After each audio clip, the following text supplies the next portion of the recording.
Escuchamos una nueva meditación de los ejercicios espirituales que durante esta semana Monseñor Antonio Prieto, obispo de Alcalá de Henares, dirige a esta hora en Radio María.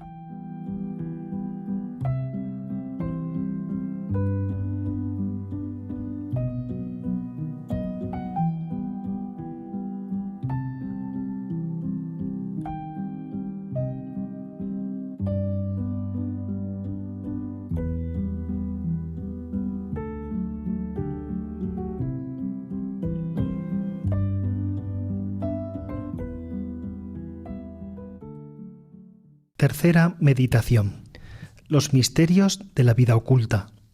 En el nombre del Padre, y del Hijo, y del Espíritu Santo. Amén.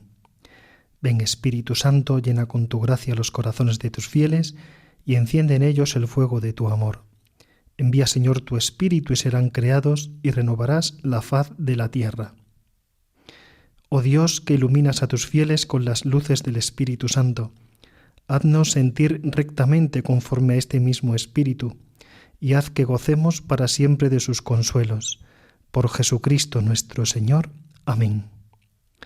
Soy Antonio Prieto, obispo de Alcalá de Henares. Bienvenidos a la tercera meditación de los ejercicios espirituales de la vida, ejercicios que nos ayuda a entrar mejor preparados en la contemplación de los misterios de Cristo. Es la parábola del Rey temporal.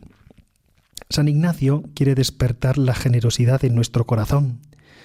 Si no entramos a contemplar la vida de Cristo con generosidad, podemos hacer una contemplación demasiado especulativa, sin amor, sin pasión. San Ignacio quiere que seamos unos apasionados por Cristo. A Cristo o se le sirve con pasión o no se le sirve bien.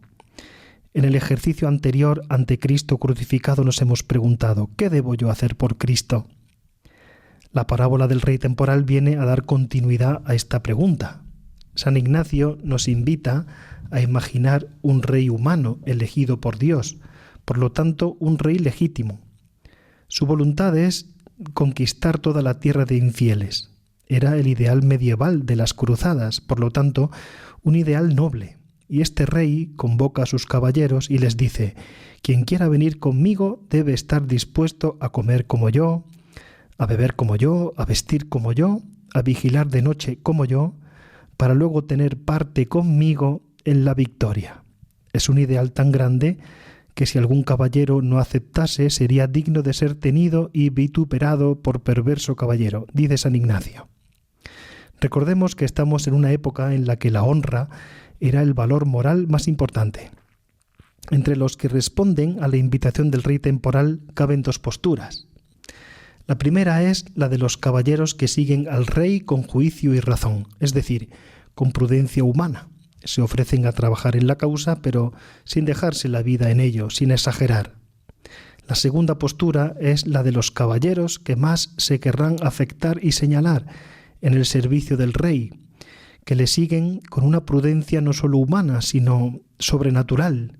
No se contentan con ofrecerse para trabajar, sino que le piden al rey que les ponga a ellos en primera línea de batalla y en los puestos más difíciles y peligrosos, porque quieren dar la vida por su rey y por su causa. San Ignacio nos pone esta parábola para que, si escuchamos la voz de Cristo que nos llama a colaborar con Él en la hora de la redención, nos planteemos nuestro grado de compromiso. Si Cristo ha dado la vida por mí, ¿qué debo yo hacer por Él? Podemos imaginar parábolas similares, más adaptadas a nuestro tiempo. Imaginemos, por ejemplo, que somos enfermeros y se declara una gran pandemia que está causando miles de víctimas. Imaginemos que un médico ha encontrado una vacuna que puede detener los efectos devastadores de la pandemia. Somos convocados a una reunión de enfermeros y se nos pide colaboración para ir por el mundo vacunando a las personas y evitando que el virus se propague.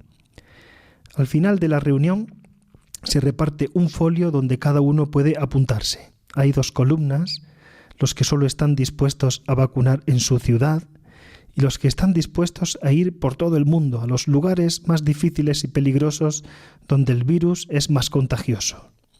Es un ejercicio de imaginación, lógicamente, pero nos hace pensar en el grado de nuestro compromiso real con Cristo y con el Evangelio. Hay una cosa importante en la parábola del rey temporal. No se trata simplemente de trabajar en la causa del rey temporal, sino de hacer las cosas con él y como él. Contigo y como tú. Son palabras importantísimas en esta meditación. No vale decir, de acuerdo, me comprometo, pero a mi manera. No, eso no vale. Cuando Cristo llamó a los apóstoles, les llamó para que estuvieran con él y para enviarlos a predicar, pero sin dejar de estar con él. Es importante repetir esta ejaculatoria: Señor, contigo y como tú. Señor, contigo y como tú. Para seguir a Cristo hay que seguirlo con pasión. Si Cristo nos está llamando a seguirle, pidamos la gracia de no ser sordos a su llamada, sino prestos y diligentes en su servicio para ir con él y como él. Vamos a entrar ahora en la contemplación del misterio de la Encarnación. Contemplar los primeros misterios de la redención es aprender las costumbres divinas de la Trinidad, como dice el Catecismo de la Iglesia. Nos acercamos a estos misterios queriendo aprender cómo Dios ha querido redimir el mundo. Quizá nosotros elegiríamos otros caminos, pero estos son las costumbres divinas de la Trinidad. Estos son los caminos de Dios. Estos son los caminos que eligió Dios y que nosotros tenemos que elegir también. Nosotros tenemos que entrar por estos caminos diciendo: Señor, contigo y como tú.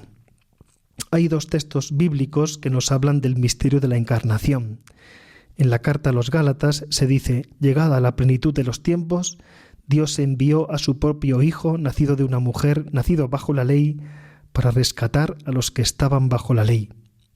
Y San Juan dice en su Evangelio: tanto amó Dios al mundo que le dio a su Hijo unigénito para que todo el que crea en él no perezca, sino que tenga vida eterna. Como composición del lugar de la Encarnación, pensemos en el gran imperio romano que abarcaba todo el mundo civilizado, desde España hasta Oriente, circundado por los pueblos bárbaros en el norte de Europa, en África y en Asia. En el imperio reinaba la corrupción. Hasta los pensadores más doctos sostenían doctrinas inmorales. Solo en un rinconcito de la tierra, donde estaba el pueblo de Israel, se conservaban las promesas de Dios.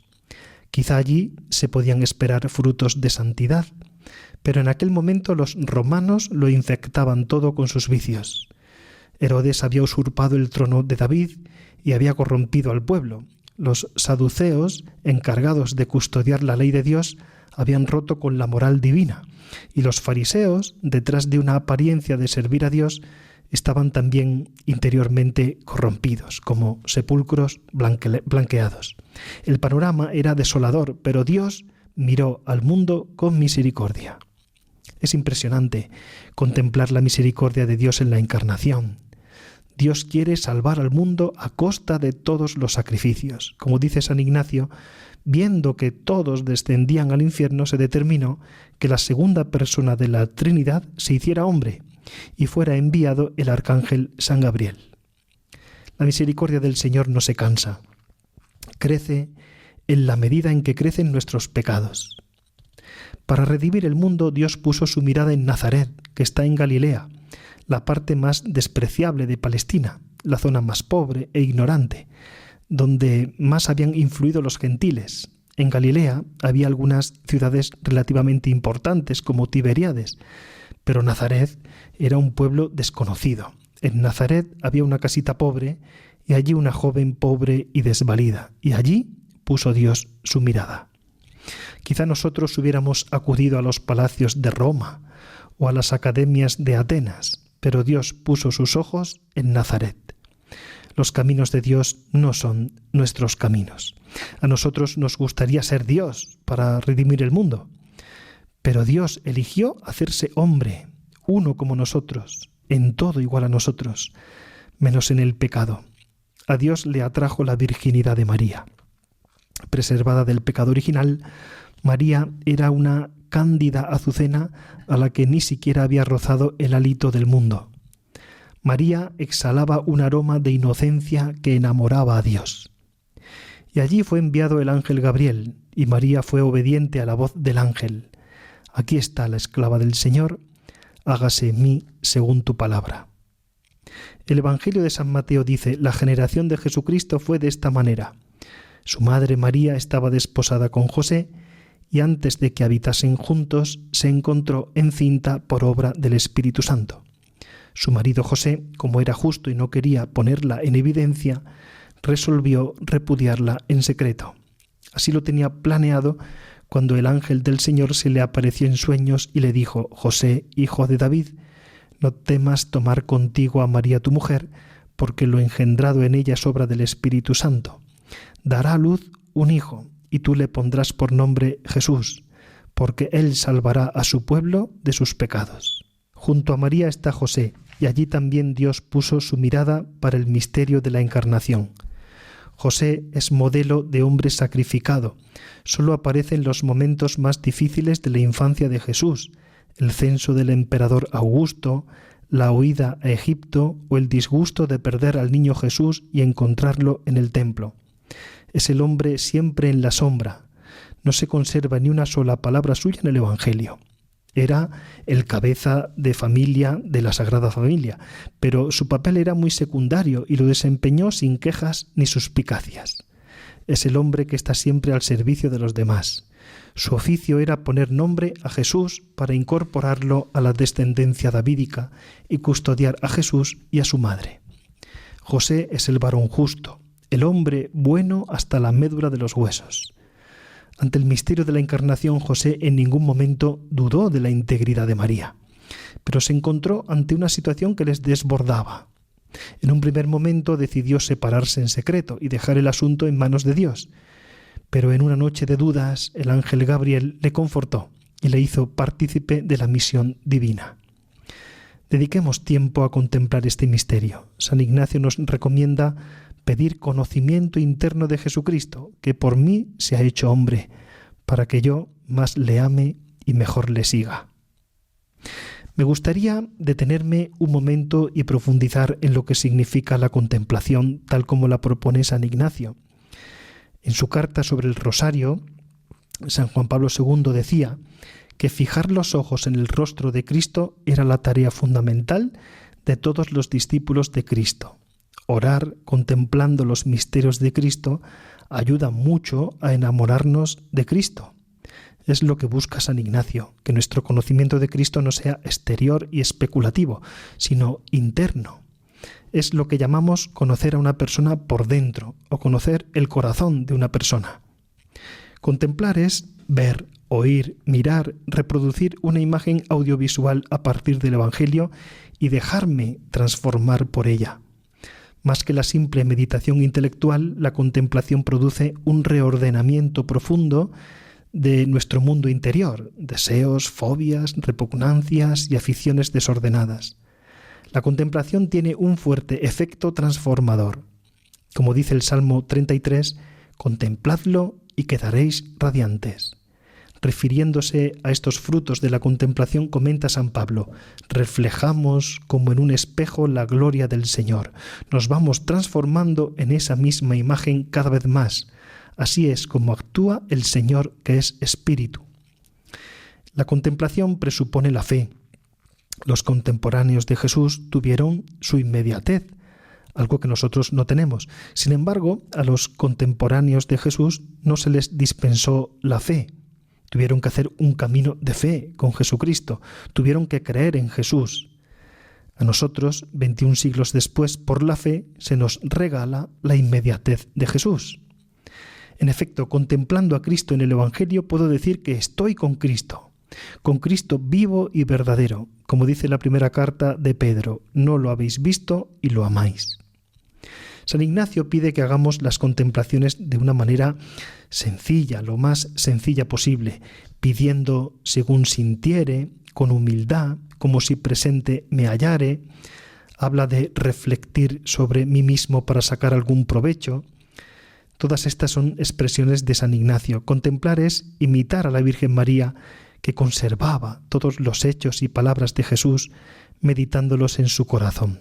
Se ha dicho que si por un imposible se perdieran todos los evangelios del mundo, el evangelio se podría recuperar a partir del corazón inmaculado de María. El Catecismo de la Iglesia Católica nos invita insistentemente a contemplar los misterios de la vida de Cristo. Dice el número 516 del Catecismo: nuestro Señor nos manifestó el amor que nos tiene con los menores rasgos de sus misterios. Y en el número 519 se dice: Cristo no vivió su vida para sí mismo, sino para nosotros. Luego, los misterios de Cristo esconden un gran tesoro de gracias que se nos aplican cuando contemplamos esos misterios. La misma idea se repite en el número 521. Todo lo que Cristo vivió hace que podamos vivirlo en Él y que Él lo viva en nosotros. Estamos llamados a no ser más que una sola cosa con Él.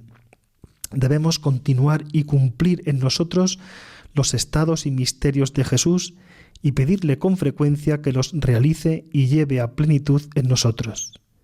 El Hijo de Dios tiene el designio de hacer participar y extender y continuar sus misterios en nosotros por las gracias que Él quiere comunicarnos y por los efectos que quiere obrar en nosotros gracias a esos misterios.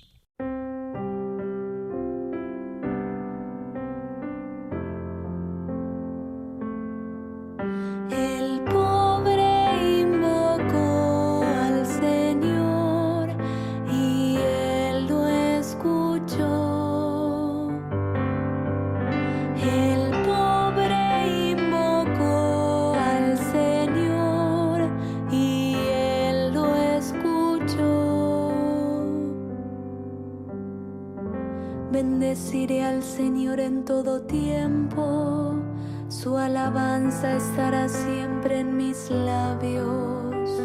Mi alma se gloria en el Señor, que lo oigan los humildes y se alegren. El pobre invocó al Señor y Él lo escuchó. El Señor rechaza a los que hacen el mal, para borrar su recuerdo de la tierra. Cuando ellos claman, el Señor los escucha y los libra de todas sus angustias. El pobre invocó al Señor y Él lo escuchó.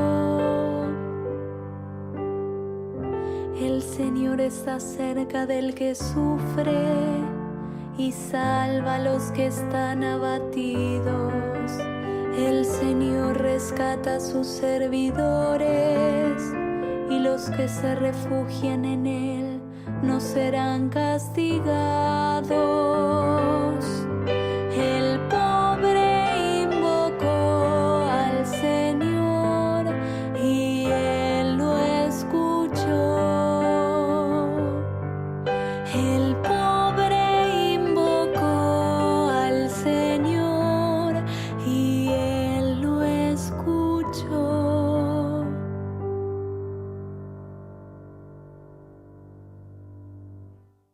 Bueno, después de este inciso sobre la importancia de la contemplación de los misterios de Cristo, les propongo contemplar el misterio del nacimiento de Jesús. Pasadas las dudas de José, María y José viven juntos, creciendo cada hora en vida interior y en amor de Dios. Podemos contemplarles en su humildad y en su sencillez. No conocían la cultura griega, pero tenían la cultura que hay en la entrega total a Dios, que es la cultura más importante. Se preparaban para tener a la verdad hecha carne en sus brazos. Cuando están disfrutando de esa paz, aparece el edicto del César, que mandaba el censo de todos los judíos.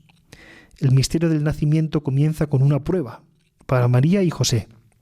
Estando María grávida de 9 meses, tienen que hacer un largo viaje hasta Belén para empadronarse. La prueba forma parte de los planes del Señor en nuestra vida. Dice así el libro de los Proverbios: la plata en el horno, el oro en el crisol, los corazones los prueba el Señor. Y el eclesiástico dice: hijo mío, cuando te acerques al temor de Dios, prepárate para las pruebas. La prueba no significa que Dios no nos ame. En Nazaret estaban las personas más amadas por el Señor, y el Señor permite la prueba. Lo interesante es contemplar cómo reaccionan María y José ante la prueba. Podemos imaginar el heraldo del emperador proclamando el edicto del censo en la plaza de Nazaret, y las protestas y la rebeldía de los vecinos. El censo era para recaudar más impuestos. Muchos tratarían de eludir la ley, pero María y José no se rebelan, no se ven atropellados en sus derechos, se someten. Así pueden ofrecer algo al Señor. En todo ven la providencia de Dios. No miran al hombre que manda, sino a Dios, que se sirve de los hombres como instrumentos. Dios se sirve del emperador de Roma, que no conocía para nada las profecías de los judíos, para que Jesús nazca en Belén. Las pruebas de Dios vienen siempre sin firmar, para que yo las firme con la fe. Nos causan mucho desconcierto, pero Dios espera de nosotros que las firmemos con la firma de nuestra fe. Es lo que hacen María y José. Es curioso cómo prepara Dios el misterio del nacimiento. Nosotros hubiéramos pensado en llevar a María y a José a un monasterio, a lo mejor, para que hicieran un retiro espiritual, pero Dios permite la prueba. Dios prepara el nacimiento con una prueba. Tienen que dejar en Nazaret todas las cosas que habían preparado con tanta ilusión para el nacimiento del niño, y ellos se someten con rendimiento de juicio y voluntad a esta prueba.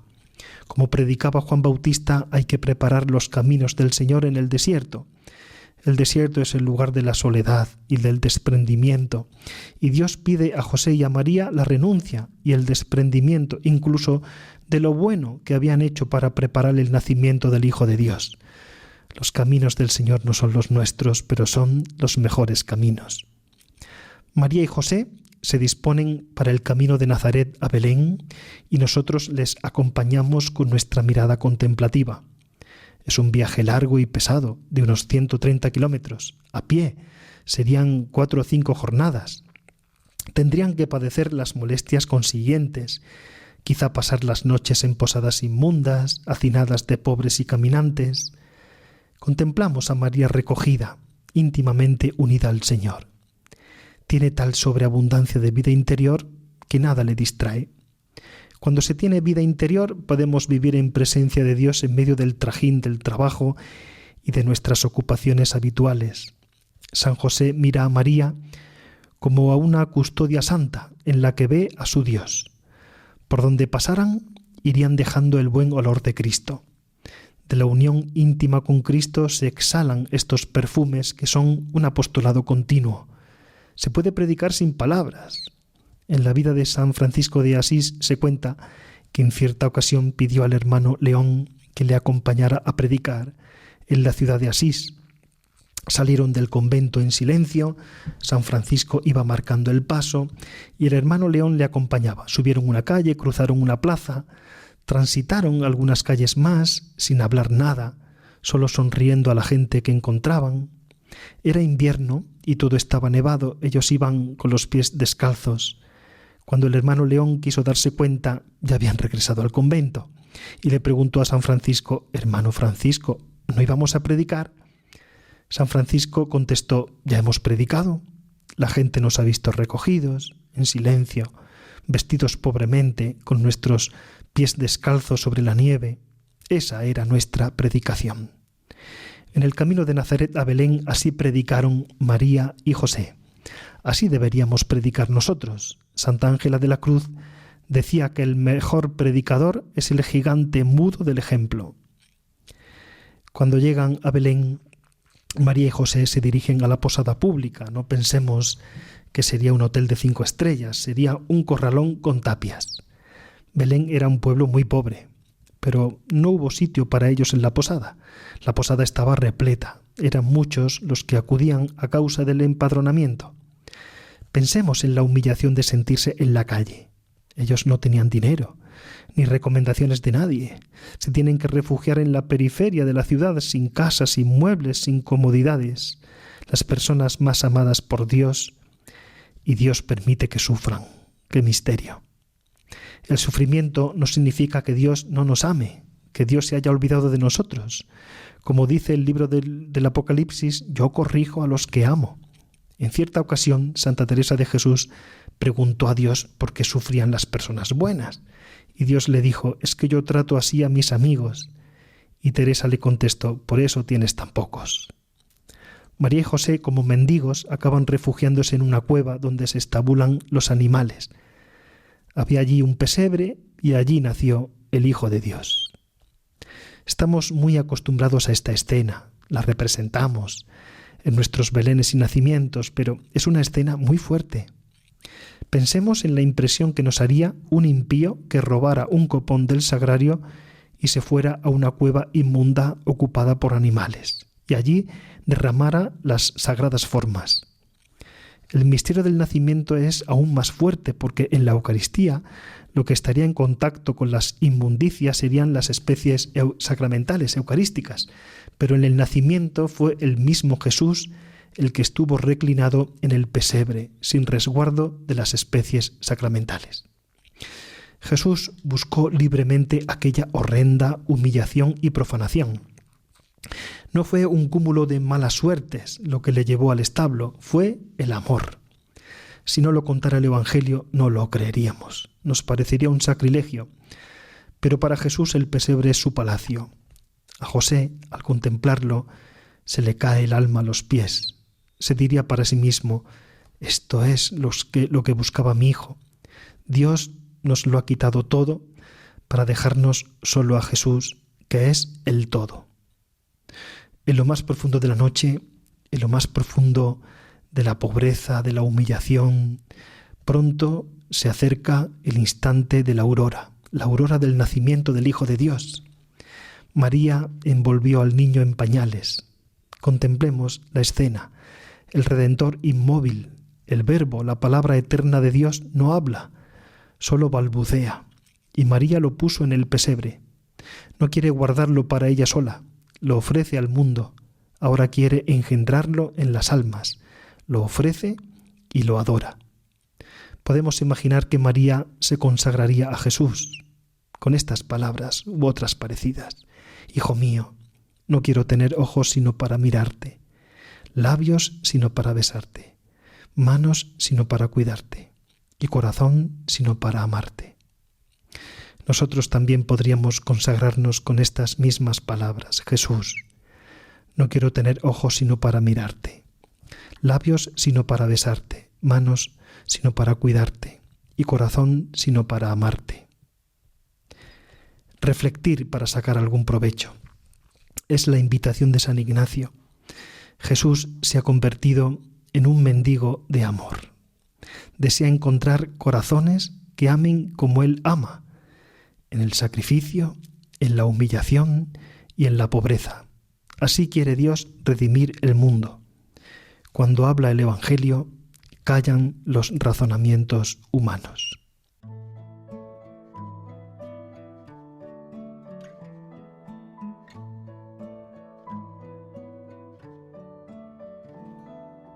Cueva oscura y fría de Belén, alégrate, el Señor quiere nacer. Desnudo, pobre y sencillo, al Rey del universo vas a ver. Cueva oscura y fría, déjale ser luz y ser calor a ese bebé. No escondas tus miserias, prepara tu pesebre para él. Cueva de Belén, tal como eres, tu humildad sencilla ante Dios. Oscuras y frías tus paredes, el niño las caliente con su amor.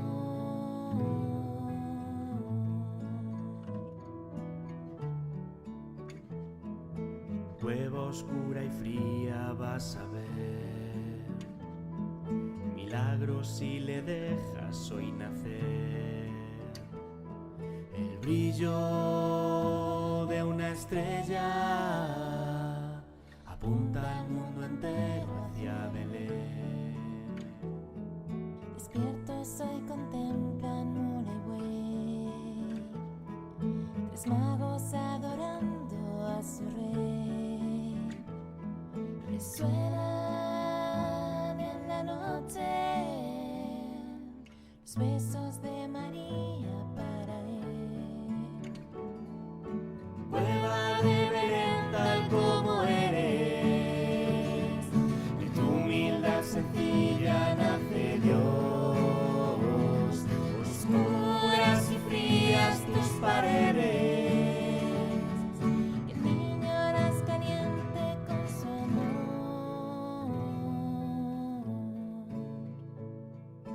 Noche de dulzura en un pesebre, besos de María, su bebé resuenan fuerte, llenan de luz aquel lugar. Él vence a la oscuridad. Prueba de ver tal como eres, en tu humildad sencilla nace Dios. Oscuras y frías tus paredes, que el niño las caliente con su amor. Prueba de ver tal como eres, en tu humildad sencilla nace Dios. Oscuras y frías tus paredes, que el niño las caliente con su amor.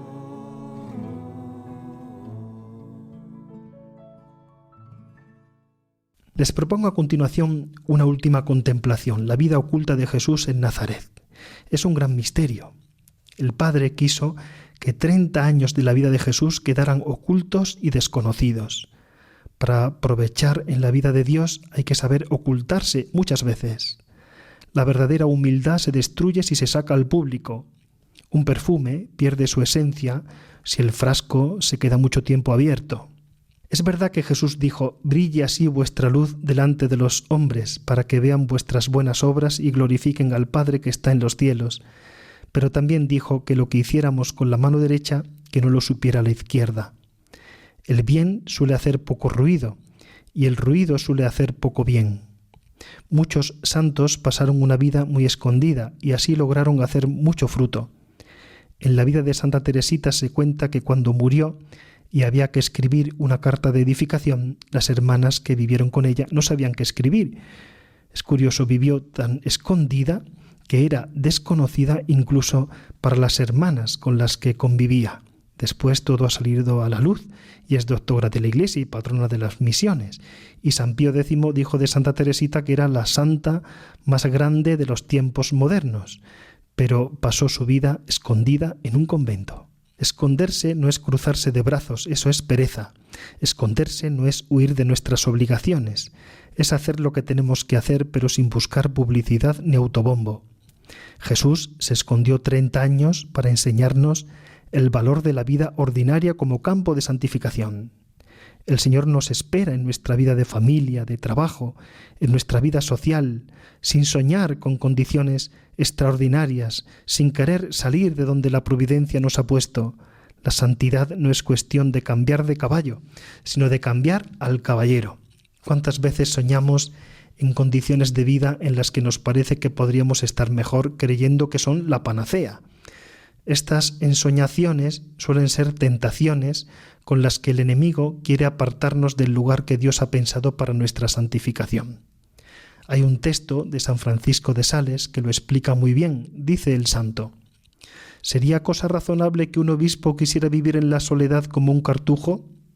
Y si los casados no quisieran ahorrar nada como hacen los capuchinos y el artesano estuviese todo el día en la iglesia como los religiosos, y si el religioso tratase continuamente con toda clase de personas por el bien del prójimo como lo hace el obispo, ¿no sería esta devoción ridícula, desordenada e insufrible?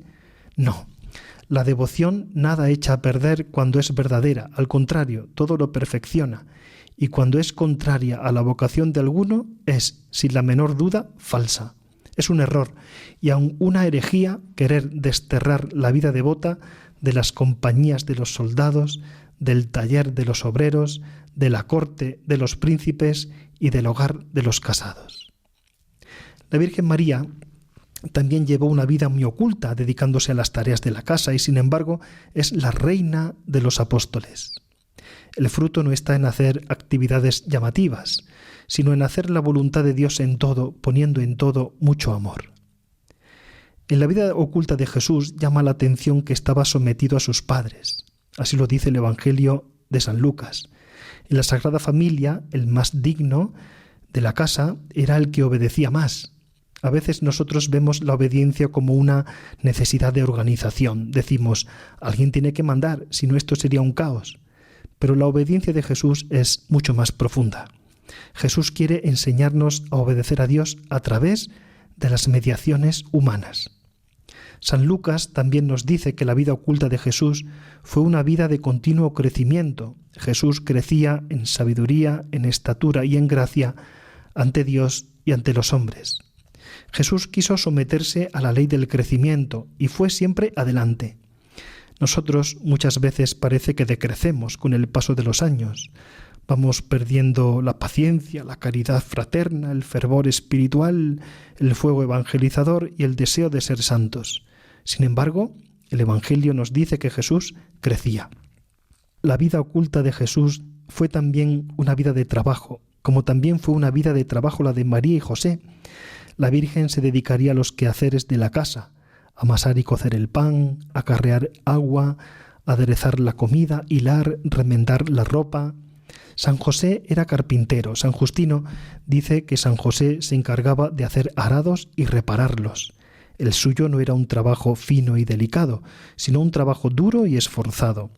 Podemos imaginar a los miembros de la Sagrada Familia molidos después de un día de trabajo, pero los imaginamos trabajando con mucho amor, con espíritu de sacrificio, practicando muchos actos de virtud, haciendo que el amor los sazonara todo.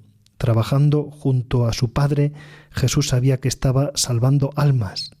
No estaba ansioso por salir a buscarlas. Sabía que lo suyo ahora era sudar sobre el banco de la carpintería, pero esa obra, como todas las suyas, también era redentora. En la vida de Nazaret también había mucha pobreza. Era una vida de pobreza y Jesús estaba muy a gusto con aquella pobreza.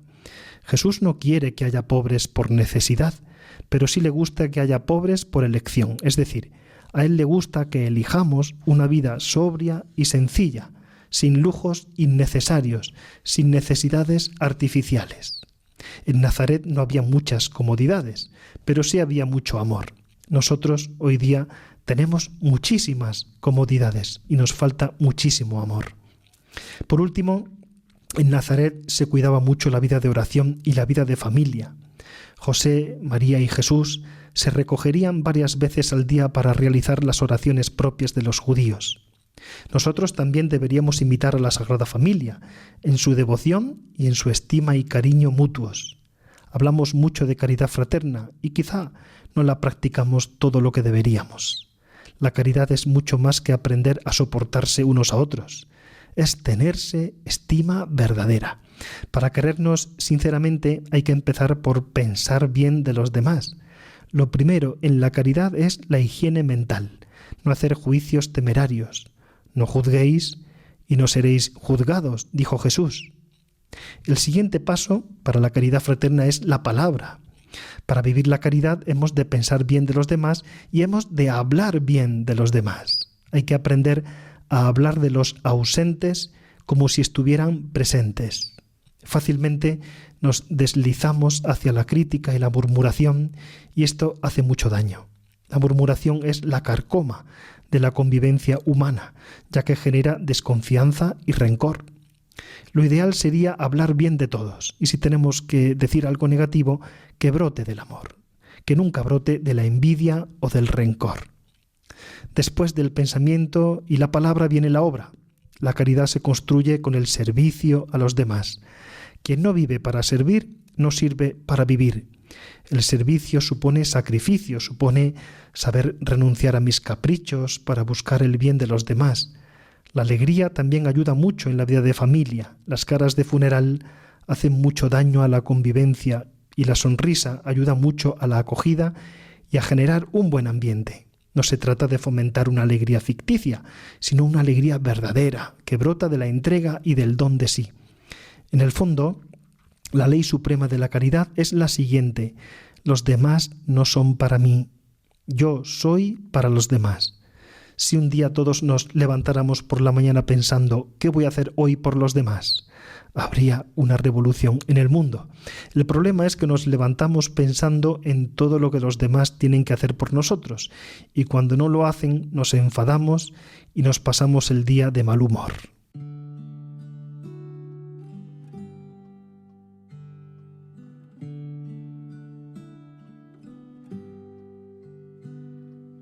Era pobre y silenciosa, pero con rayos de luz, olor a jazmín y a rosa, y el niño que la alboroza es la casa de Jesús.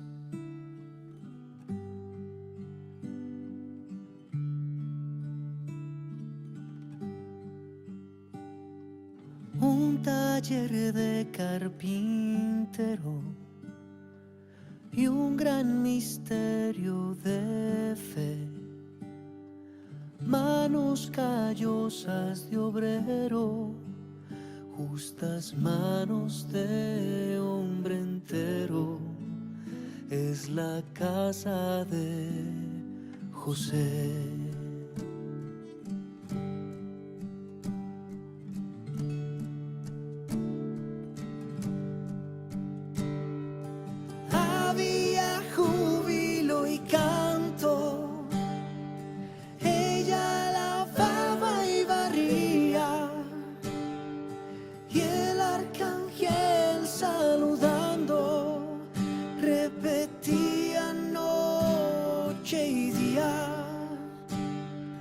Casa del Ave María.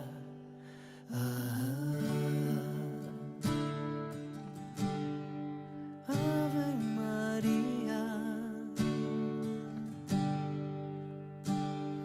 Familia pobre y divina,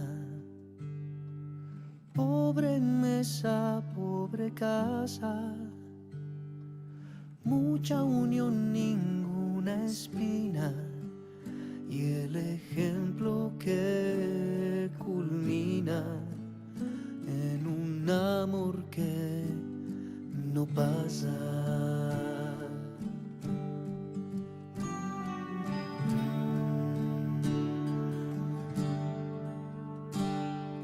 Concede, Padre, Señor, una mesa y un hogar, amor para trabajar,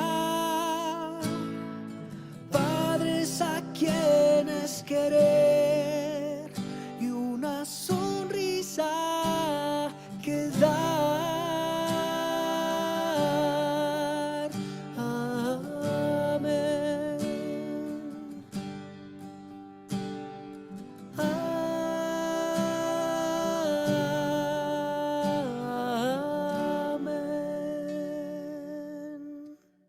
Quisiera terminar con un texto del Papa San Pablo VI sobre el misterio de la vida oculta de Nazaret, que es especialmente luminoso.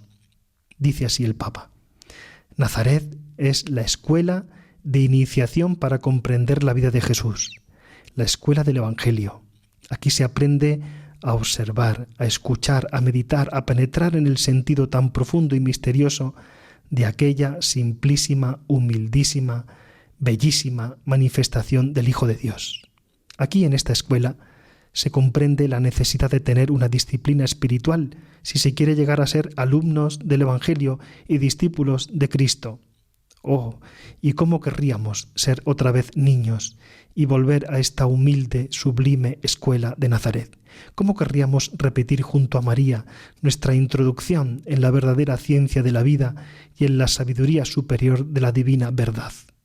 Pero nuestros pasos son fugitivos y no podemos hacer más que dejar aquí el deseo, nunca terminado, de seguir esta educación en la inteligencia del Evangelio. Pero no nos iremos sin recoger rápidamente, casi furtivamente, algunos fragmentos de la lección de Nazaret.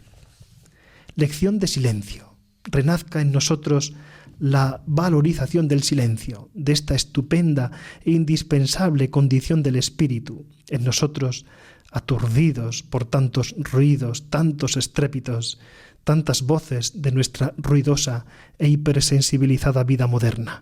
Silencio de Nazaret, enséñanos el recogimiento, la interioridad, la aptitud de prestar oídos a las buenas inspiraciones y palabras de los verdaderos maestros.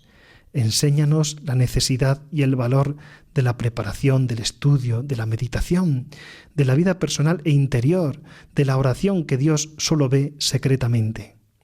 Lección de vida doméstica. Enseñe Nazaret lo que es la familia, su comunión de amor, su sencilla y austera belleza, su carácter sagrado e inviolable. Enseñe lo dulce e insustituible que es su pedagogía. Enseñe lo fundamental e insuperable que es su sociología. Lección de trabajo, oh Nazaret, oh casa del hijo del carpintero. ¿Cómo querríamos comprender y celebrar aquí la ley severa y redentora de la fatiga humana? Recomponer aquí la conciencia de la dignidad del trabajo, recordar aquí cómo el trabajo no puede ser fin en sí mismo y cómo cuanto más libre y alto sea, tanto lo serán, además del valor económico, los valores que tiene como fin.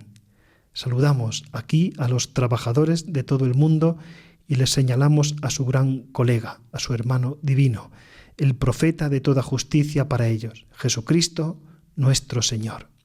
Pidamos a la Virgen María y a San José que nos ayuden a sacar fruto de estos ejercicios. Gloria al Padre, y al Hijo, y al Espíritu Santo, como era en el principio, ahora y siempre, por los siglos de los siglos. Amén.